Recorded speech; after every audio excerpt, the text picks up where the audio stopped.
Magkano yung patula tayo? 30. 30. Yung ano, puso. 30 din. 30. Patula, puso. Yung isa 30, yung puso, o dalawa na? Yung dalawa na. Dalawa na. Yan po guys, bilhin natin si tatay. Siya po yung nagtitinda dati, gusto natin bilhan. Tapos nung may tinda siya, hindi ko na naabutan ng binalikan ko po mga guys. Kaya ngayon may puso siya. Puso lang po yung ano, nadala kong pira yung pambayad po sa puso lang po. Kunin ko sana yung patula. Huwag na yung patula tayo. Puso lang? Oo. Kunin ko sana, kulang po yung dala kong barya. Yung kuwas mo kanina nung lumama, 500 naman yung pera. Balikan ko na lang tatay ha. Diya ka lang naman di ba? Ah. Diya lang imubalay. Ito tay, bayaran na ako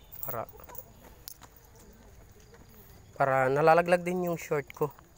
Ipads. Yun. So, alam niyo ang pagtabang guys, hindi lang po sa material na bagay. Yung nagninegosyo yung tao. Pag bumili tayo, tabang na rin yun mga guys.